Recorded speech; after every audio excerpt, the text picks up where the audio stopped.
those sort of tenets of existentialism, I think we all struggle with. And I think the data would support this, that those stressors lead people to react in weird ways.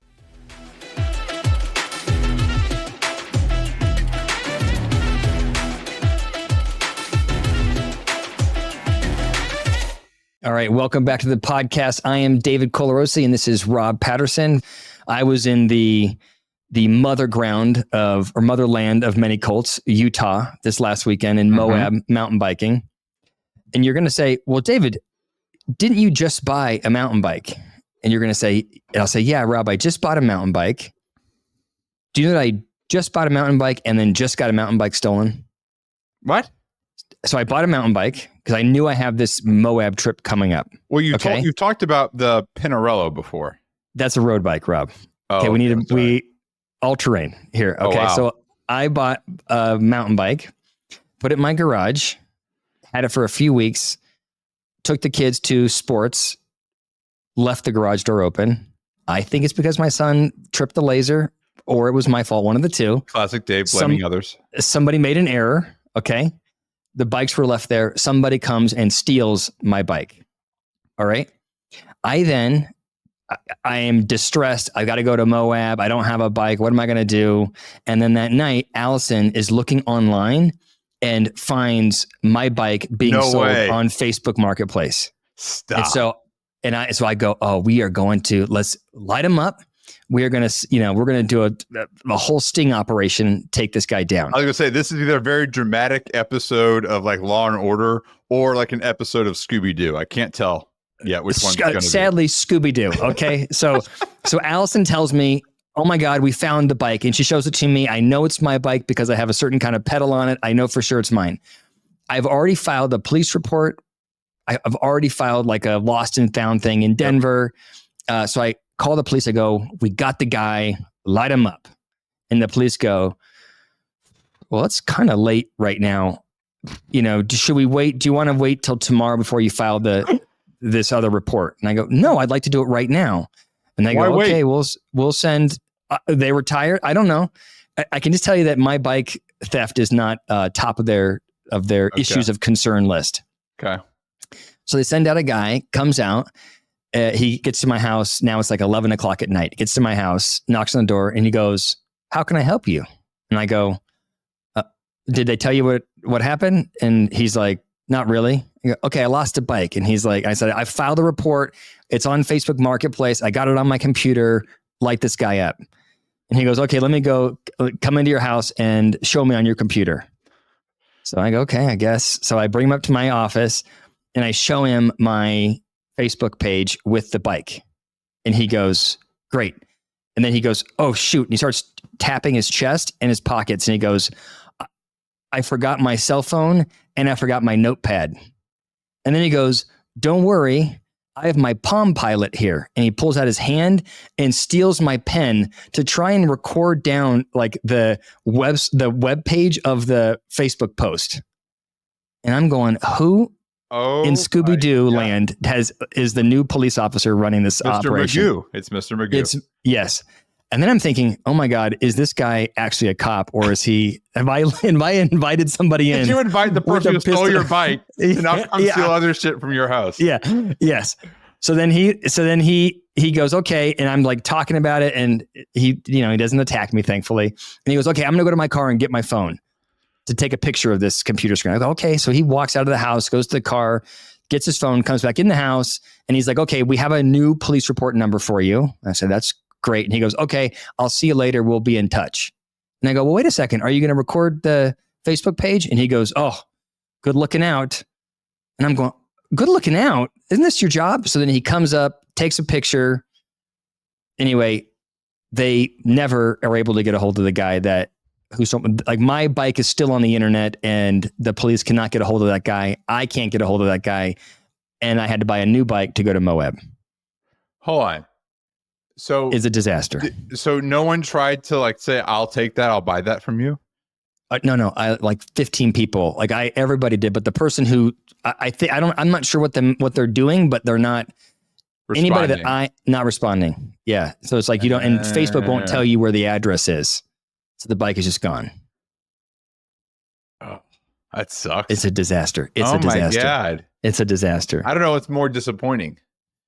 The fact that you don't have a bike, or the police officer who came by, like, it sounds like on day 2, it was like his first like independent trip to make file a police report or something. I looked him up because I was worried that he wasn't a cop, and he is a very well regarded police officer in Denver. Like, he's got all kinds of awards. I just don't think that my bike was his main focus for the evening. Okay, but the Palm Pilot detail, I don't know. Maybe I'm having a hard time. I'm having a hard time with it, Rob. I'll tell you that right now. I can imagine. I would like a little bit more urgency around this. Anyway, it's not a good trend. It's just an update that, but I did make it, so I had to buy another bike. Because then you're like, I'm going to go to Moab, and we're going to mountain bike every day, and I'm going to spend $100 renting a bike every day. I might as well just buy another bike. So I'm really in a bad spot with the bikes. So Dave and I have talked on and off at some point having like segments on this show. I think, given the amount of times you've talked about various bicycles on the show, maybe that's our first segment. Every quarter, hey Dave, what's up with the bike? How's your road bike? How's your off-road bike? How is your hybrid bike? What's gotten stolen? What's broken this time? You got a lot to share about your bikes, buddy. Yeah, I know. Okay, now that I've discussed my trauma, enough with bikes. Now, I did ride my bike in Utah, which is a good transition to the topic of today's conversation, which is Colts.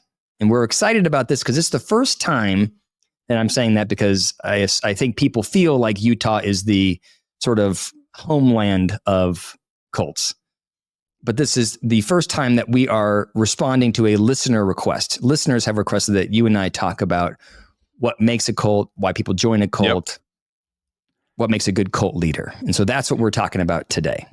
This is exciting. We were looking for ideas. We got this one a while back. And so thank you to the individual who sent it to us. And I just want to point out that us listening to our community is a very benevolent thing for us to do. And I think that it's a kind of a magnetic thing for us to do. And if I were somebody, I might want to follow a couple of guys that are so invested in the well-being of others. And so I think we should create our own little community here, Rob. Okay? What do we call it? I'll be the top leader. I mean, just make sure we get the hierarchy right. Okay, I'll be the top leader. You could be like a lieutenant. All right? Yeah, definitely. And so then, the person who gets stuff done actually creates the cult. All right, and you're just the figurehead. That kind of shows up when he wants. Like, can I just tell you right now that sounds wonderful for me? Well, I mean, you say it as if that's not how most of your life is lived. Most of my life operates. Yeah.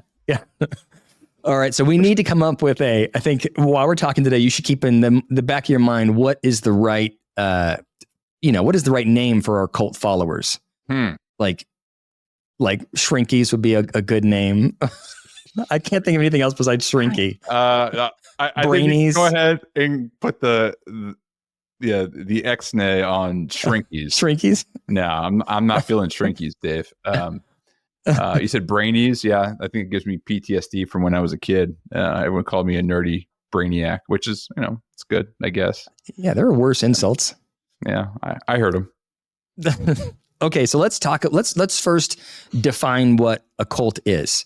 So I think people oftentimes talk about sort of label cults with anything that's fringe thinking. Yep. Or sometimes it will extend to, people will say that any of these even larger religions are all cults. And the data would say that a lot of times what we view as religious faith today started off, like following the technical description, started off as a cult. Yep. So a cult is just a extreme view or perspective that is being led by an extreme leader. So cults are not always religious cults. You can have political cults. You can have environmental cults. Anything that whatever is a fringe view and that is being driven by a small group or single leader. Yeah. Is that how you've thought about cults Well, before? I can't say I've thought too much about cults before, but that is one of the things I have thought of before is like, what is the difference between a cult and like a movement or a religion or some other type of group where there is that big following? Because I would imagine, like if you think of religions, like, the Romans might have thought that, Christianity was a cult at one point, right? Because you had this, again, energetic, person who had a lot of followers who liked the message that they were hearing. Person was Jesus, of course. I would imagine something similar with Islam, and you get folks who are find Muhammad to be a very magnetic type of leader and following them over time. So religion is the place that I go to first, where it's something that's a cult, and over time it gets institutionalized as part of a culture of a country or a people, something like that. Yeah, right. So there are examples of, like if you think about Charles Manson, right, would meet like the technical definition of running a cult. And then people will say that Hitler ran a cult. And what separates it from, when's the transition away from being a cult to being a global movement is essentially scope. When it's considered a fringe ideology, then it's in the category of cult. But when it is mainstream, and mainstream is like by definition a pretty vague term, then it becomes a movement or a religious doctrine or whatever, or a religious faith or tradition. So that makes sense, I think, for like, and maybe it doesn't matter the semantics of it, but yeah, like a Manson thing, like that's a cult. Yes. But for me, I would guess like you said it doesn't always have to be religion. Like a political party, that could be, the origins of a political party could be a cult. And then over time, if it gets adopted by enough people, then it's less of a cult because it has broad support in kind of more formal channels and stuff like that. Okay. And the reason why I think it's important for two reasons. The first is the scope makes a difference because what's damaging about cults is it leads people to isolate from the rest of society. Okay. And so if the scope is big where all of, seemingly or all of society or a big portion of society is participating in the cult, then you're less isolated. But if you have a cult of 53 people and now you're not talking to your family, you've lost all of your friends because you're part of this movement, then it becomes damaging. And that's what we think about when we think about a cult. Okay. So ones that like Scientology is the one that I would say that there's the most sort of back and forth on around, do you call that a cult or not? Because you could say that it's isolating. Some people feel like it's isolating and others feel like it's not isolating. And that really, the scope of it is what makes it ambiguous. Yeah. Because it is kind of new age religion. So it's not quite like fully socially sanctioned. I think it does seem to operate a bit more kind of on the fringes of a religion, so to speak, at least as far as I know. I don't know much about it, but yeah.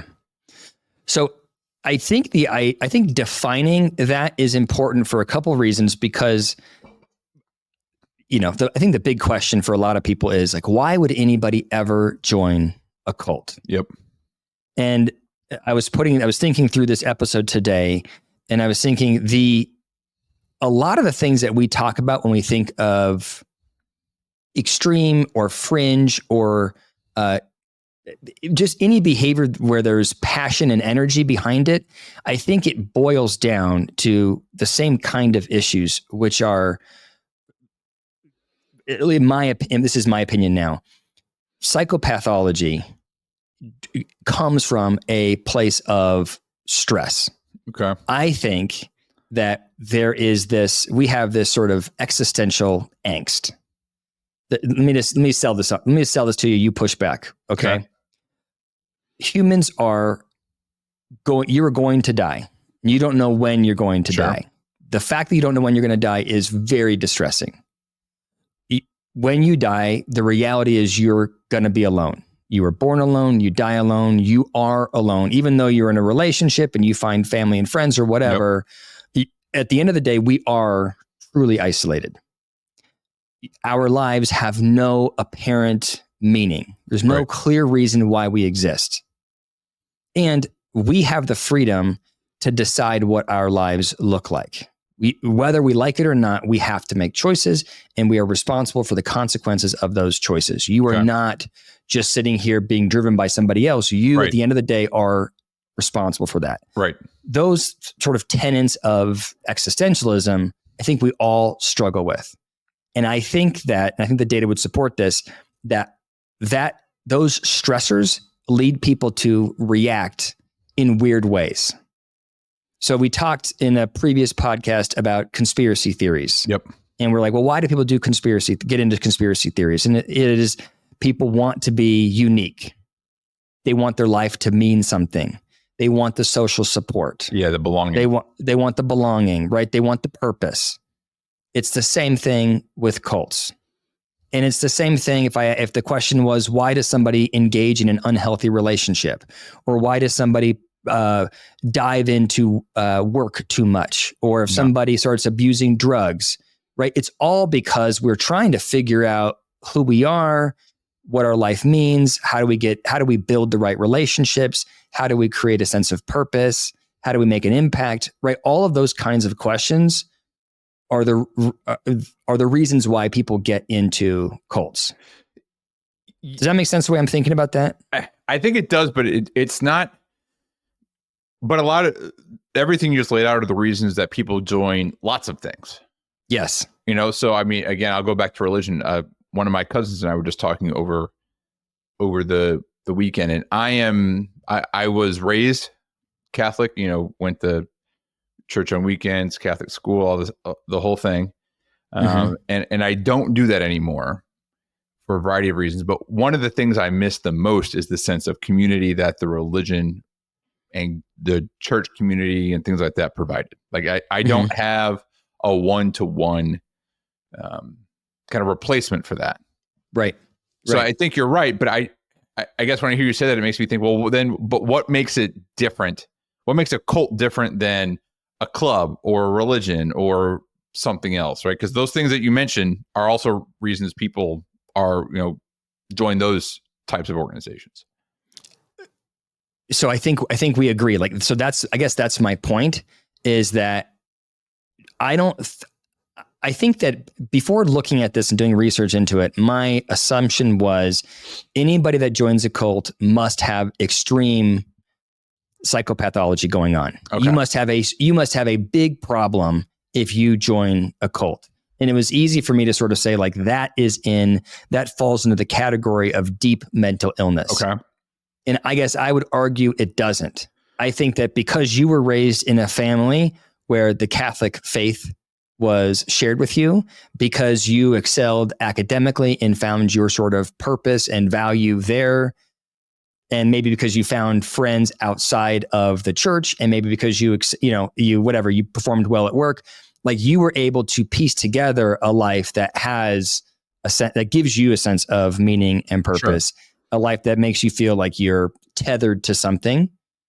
And I think that people that join cults are just getting those needs met through the cult. And it's almost, I would almost say it's unlucky for them that's where they found it.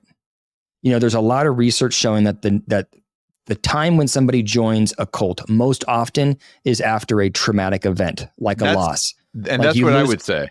You lose a husband, you get fired from a job, your life is in shambles, and you're going, what the hell am I going to do? And then somebody steps in, some leader that's charismatic, which we'll talk about in a second, some leader steps in and goes, I'll give you a place to, be stable. That's what makes the most sense to me, because it does seem to me that, given the definition of a cult, you're not likely to have a well-adjusted, happy, general middle class person decide one day, it sounds kind of good being a Branch Davidian. That's not generally what's going to happen, at least as far as I would think about it. That would be surprising to me. So let me challenge. So I agree with you as far as entry into the cult. Okay. But if you joined the Branch Davidians and you're in that's David Koresh, right? Yep. Before the Fire. Yep. could you have somebody in that cult that is happy and stable?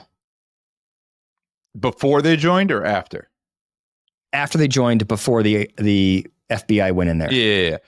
No, yeah. So, I mean, I think, yes, I would Do you know agree what I'm with you. Yeah, it's do you like know- people my- who would be attracted to it in part because they're missing something, they're in a vulnerable state, something's going on in their life. But Mhm. afterwards, yeah, they could be Mhm. more well adjusted. Just their worldview has shifted in a certain way that they look Yeah. at the things that someone like an outsider like me would say, "Oh my God, like, what are you doing? Right. You see what's going on here?" And they would just Yeah. say, "No, it's just my environment. No, like Right. I'm good with it. I've adjusted enough Yes. to make this just normal for me." Yeah. I just think it's an interesting thing because it's very easy to view cult members as, having some kind of problem. And I don't know if you were to assess cult members while they're in a cult, if they would self-report more or less happiness than somebody that's outside of a cult. Huh. That's in, yeah. I would have said, without having this conversation, I would have said, well, I mean, Yeah. they probably would be happy, but they would, assuming that they're in the cult, they've volunteered to do it. Mm-hmm. They would self-report happiness, but an outsider like me would say, no, you're not. Mm-hmm. But that may not be true. Mm-hmm. And then the other thing I was thinking of as you were talking about that is it just becomes another type of subculture within our country, for example, right? There are a lot of subcultures. Yes. People may look at the way I live my life and say, are you kidding me? Right. Yeah. Just Yeah. like I may theirs. But for me, there's some valence of like judgment with it. That's how I come to, it's like, there's something wrong Yes. with you and with the members of an organization like that. Yeah. Yeah. So the first point I wanted to make was that I do think it's important for us to, on the one hand, like we shouldn't over stigmatize the people that are in the cults. Right. Now I'm going to shift gears and sort of paint a more negative picture. Okay. So the more negative picture is what makes a cult. The reason why you and I are talking about cults is that they oftentimes have this really negative effect on the members and the community around the church. Right. So you've got, I forget which one it is, but the one where everybody's drinking Kool-Aid and dying. Down in South America. Yeah. Right. Yeah. You got Charles Manson, not real pro-social, right? Not all cults, they don't have a good impact. And what's happening oftentimes is the cult leader is isolating the members and pulling them away from the other areas of their life. So it's not like you join this cult and you believe this new thing and your life builds, right? So if you compare it to something that most people would think is healthier, like general religion, you go to church on Sundays, but it's unlikely that your pastor or your priest or whoever is telling you to stop hanging out with all of your friends and to no longer go to work because they're going to feed you and your family's a nightmare, right? We don't lash out at people's community unless the community is really negative. So it's that control aspect that makes, yes. I guess I would argue that, there is some control in religion, which is part of the reason I think I started to question it as a teenager. Yep. I imagine a lot of teenagers do that too. And I just kept going with it, but others don't. But I can see the difference in the type of control, like, for example, the Catholic Church wants to place on people's lives is maybe less severe than the type of control a leader of a cult would try to place on someone's life. Okay. So it just, again, it just levels of severity is maybe what we're talking about here. I'm saying this all out loud because I'm just trying to think how it's different. Yeah. Well, I mean, it's interesting if you think about the Catholic Church. If we go back to the beginning of the faith, a lot more cultish. Right? For sure. You're paying a ton of money trying to go to heaven. The priests are on this huge pedestal. I mean, there is very culty things about even the Catholic faith. Right. You pay to not have, you pay to go to heaven. You pay not to have your sins. It's, I mean, even some of the rituals that we did. I mean, if you didn't know anything that was going on, you'd be like, hold on, no. What's happening? What are you putting in your mouth right now? Yeah. So there's a couple of reasons why people don't leave cults.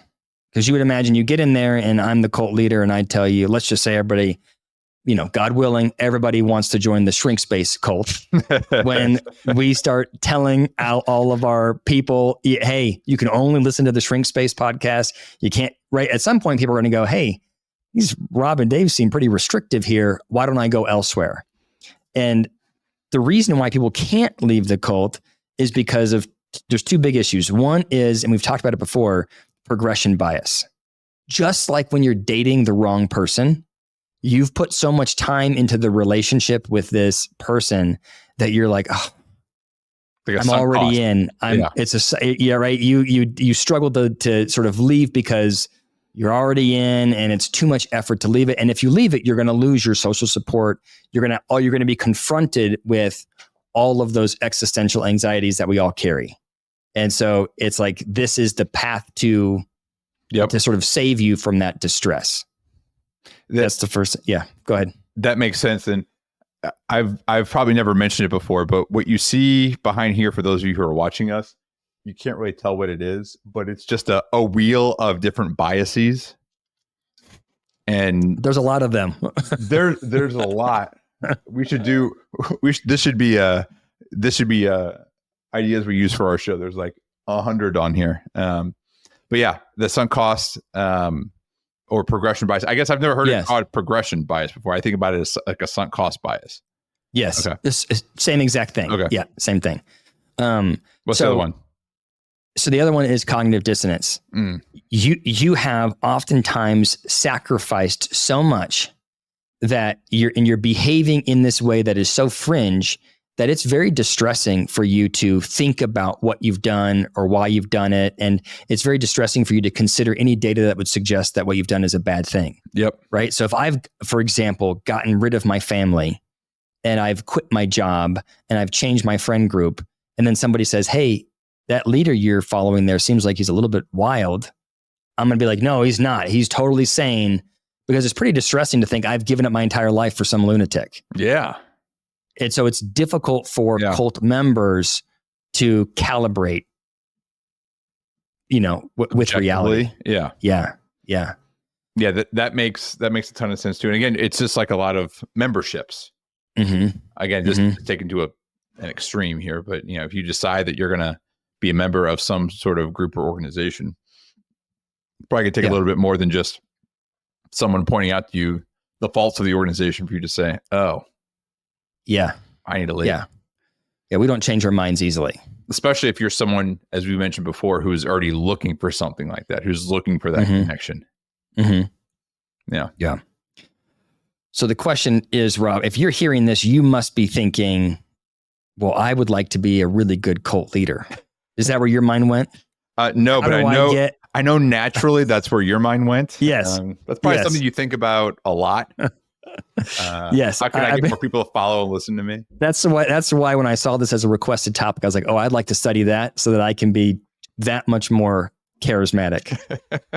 So there's been some different research about like what makes a leader. And there's two pieces of this that I think are really interesting. The first is the constant refrain from people is that cult leaders are all almost universally charismatic. Yeah. They're magnetic. You hear that kind of term. They're just somehow able to get people to follow them. Mm-hmm. You tell me what you think, but I really struggle with that. This idea that there are these like superhuman leaders that know how to read people and they're super charismatic and they really gain like that they have this like elite ability to read minds and manipulate others. And I struggle with it because I think I've never met one. I work in a field of psychology where everybody thinks they have that skill set and everybody gets into it because they want to be able to read minds and analyze people. Right. And I've just yet to meet anybody that has that skill set. Well, again, I don't know any cult leaders. At least I don't think I do.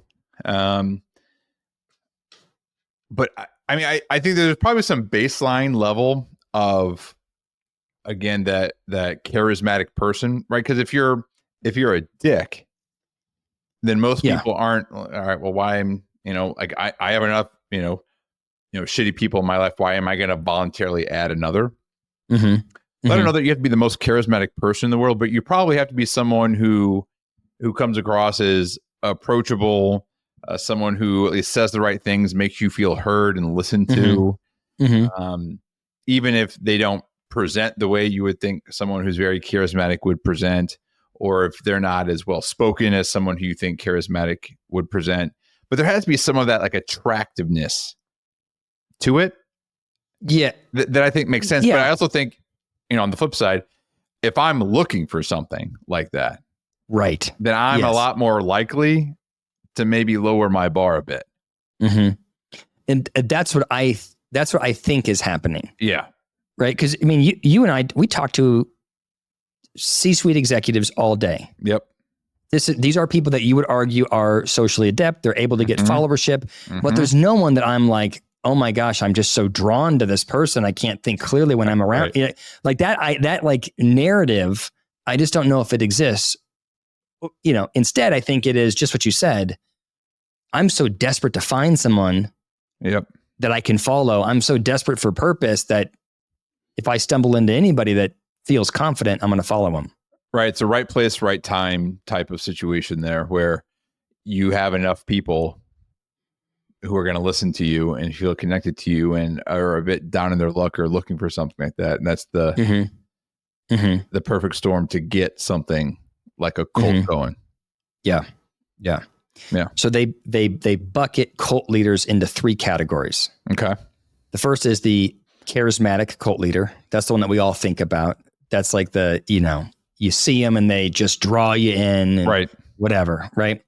Then you have the narcissistic cult leader. There's some overlap here, but the narcissistic cult leader is doing it because it's all self-serving. The charismatic cult leader, the perception is they're trying to care for everybody else. Whereas the narcissistic cult leader, they're trying to get it to be all about them. I am special. You should worship me. I know what's best for everybody. I am the one that's connected. Okay. So you have like the answer. Follow me because I have the answer. Okay. I have the answer. First I was like, why would you voluntarily follow a narcissist? But if it's someone who just, okay. And then the last one is the antisocial cult leader.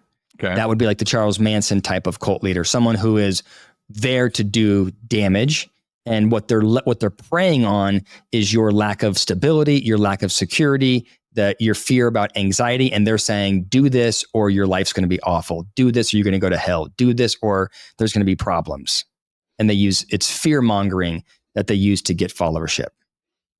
I think that's a good distinction too, because I think naturally, if I would have before today just thought of a cult leader, I think of Charles Manson. Yep. Right. I don't think of someone who's saying, I know the way necessarily, at least at first, or I don't think of someone who is more, at least outwardly benevolent. I think of someone, who's, trying to actively prey upon people. Yeah. Okay. Yeah. And I am not sure if any or all cult leaders are motivated initially to prey on people. That's what they do. That's like the long-term effect of what leading a cult does, right? But I don't know that you start I wonder, and there's not any good research around, at least that I could find, what that process is. But there is research on what makes somebody a good cult leader, and it is it's a cluster B personality disorder. So cluster B would be antisocial personality disorder. So this is people that are totally unconcerned with having a negative impact on the people around them. They are hurting people. They are vicious. They lack all empathy, all compassion. These are people would say this is what most of our prisons are made up of. People that have antisocial personality disorder. The next is narcissistic personality disorder. So these are people that are exceptionally self-interested. It comes from insecurity. It comes from a low sense of self, but these are people that need to make it all about them. And so at every moment, they're going to bloviate about how fantastic they are. Right. They're going to have delusions of grandeur, and those delusions are alluring people, I guess. Right. Then there is histrionic personality disorder. So these are people that are leveraging emotions. They're leveraging drama. They're leveraging sex to get people to want to follow them. They are, the people of passion, people of drama.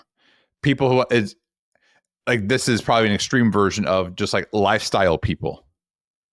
Like, that's What do what you mean by like, like people who want to demonstrate you can have a certain lifestyle if you do these things like I do, to kind of, Oh yeah, maybe. Oh, as the cult leader. Yeah. Yes. Like, but they're going to be, they're Yeah. like interpersonally, like when I've worked with people this way, they are very affected by everything. Yeah. It's a lot of, oh my gosh, or a lot of leveraging sex, or a lot of, scantily clad leader, that kind of style of cult. Okay. There was I wish I knew the name of it, but there was a sex cult in Los Angeles like a few years back, I remember. Okay. And that would have fallen into this bucket. Okay. And then the last is borderline personality disorder. These are people that are struggling to regulate their emotions, and they have dramatic swings from love bombing people to being very harsh and cruel to people. Yeah. So what they've done is they've looked at cult leaders, and sort of universally, they fall into these categories. Now, you're never going to have someone that is a pure narcissist or pure histrionic, but they're going to show traits that fall kind of in that global realm. Right. Okay. That's the biggest differentiator that creates a cult leader, right? And all of those things, there's a lot of research, people sort of debating what leads to a cluster B personality disorder, right? Certainly some of it's genetic. A lot of it is what kind of traumatic environment did you come from. Yep. Yeah. Yeah. I hear you say that. And again, the cult that comes to mind most for me is that what Jim Jones down in South America. Yeah. Is that what the 70s or something like that? I don't know a ton about him, but I feel like he was some idealist, right? Like he wasn't like like pretty pro-social, anti-segregationist, wanted to create this commune, this utopian commune, couldn't do it in the US for whatever reason. And so went to, was it Guyana, somewhere in South America, to create this utopia for himself and people around him. Yep.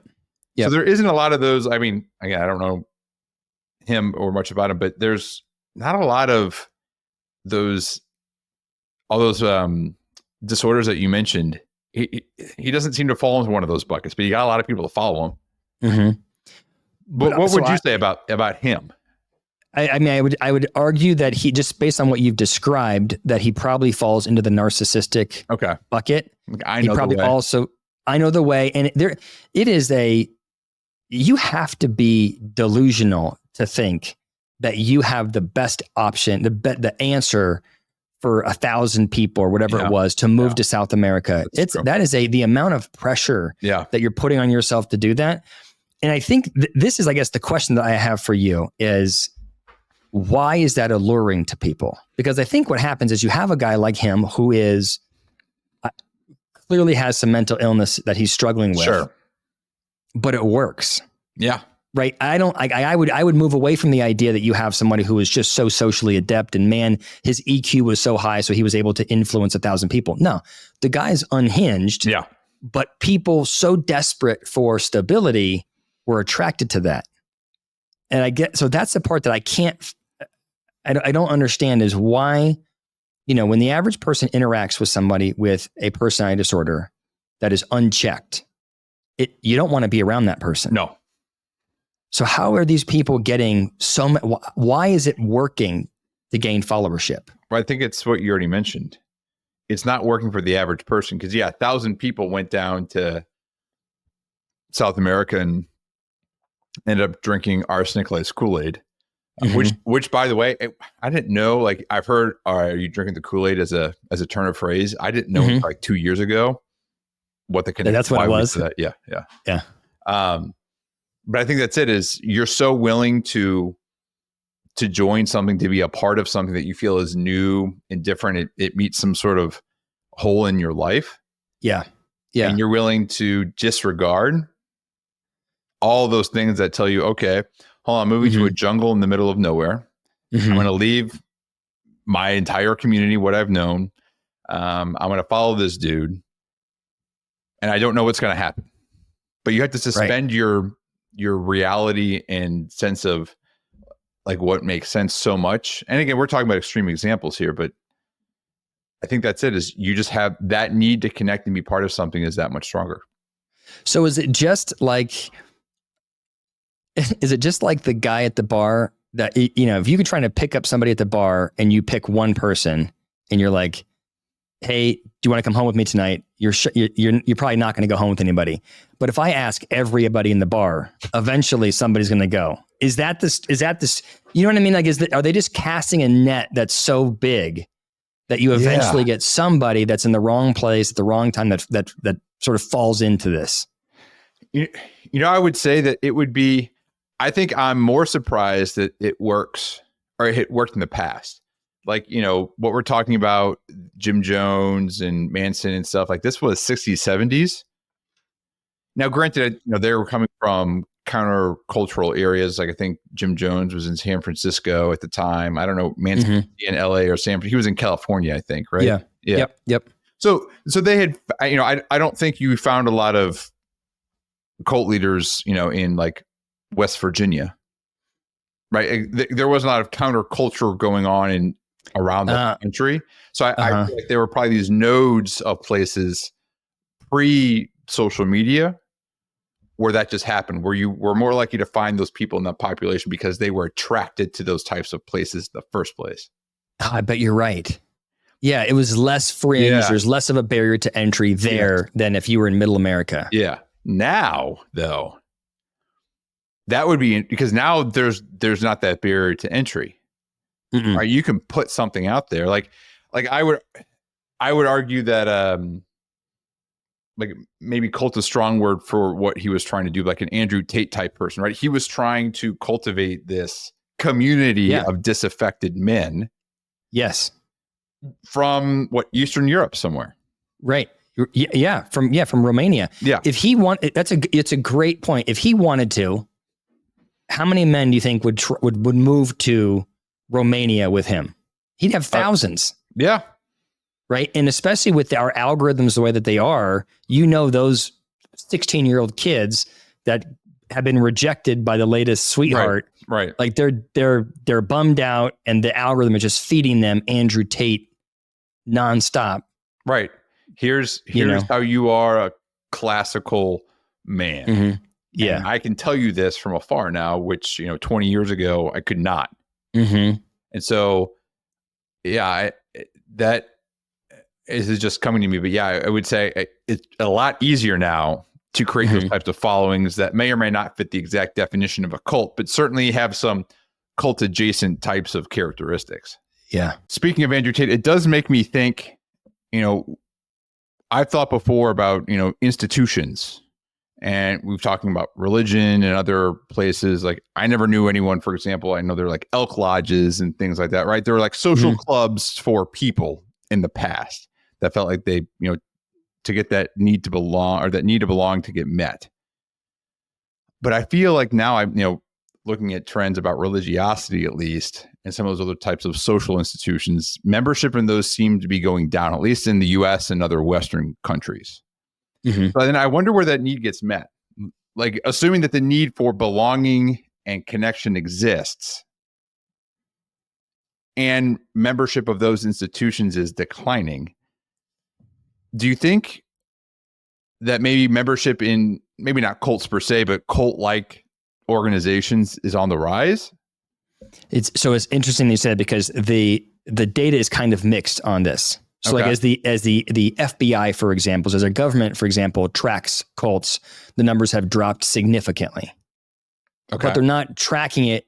They're not able to track it in the same way that they used to because of social media. Yeah. Like it's not like if I start a cult, I don't call the IRS, not the IRS.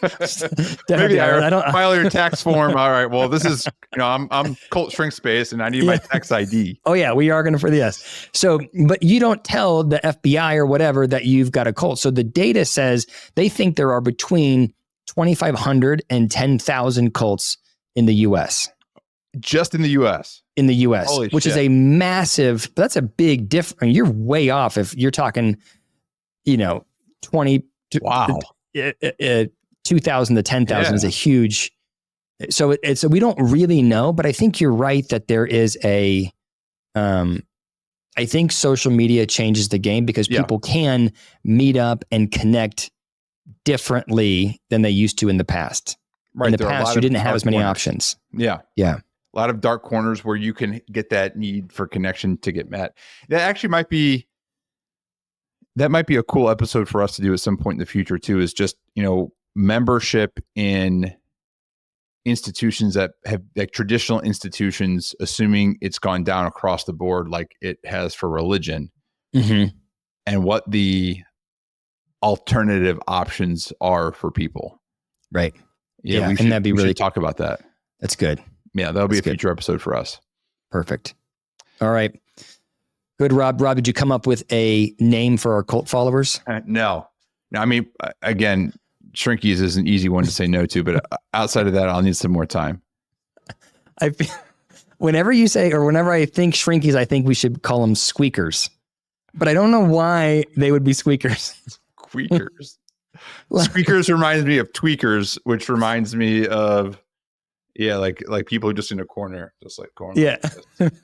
We need to no tweakers, right. Tweakers. In the comments, we're taking ideas. If you comment and we pick your name in the hierarchy of our cult, it's going to be David, then Rob, and then you'll be number 3. All you got to do is come up with the name.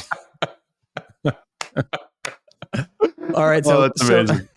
So reach out to us on social media, Shrink Space Show. That's on Instagram, on Facebook, on TikTok. And then also you can email us comments, other topics for us to discuss at shrinkspaceshow@gmail.com. Perfect. Well, another one in the books, Dave. This was a great one. I was excited when you mentioned this. I think there's so much psychology around cults. So thanks for this. And then thanks again for the suggestion from the listener. Like Dave said, keep them coming. Yep. Thank you. Bye, everyone. All right. Bye.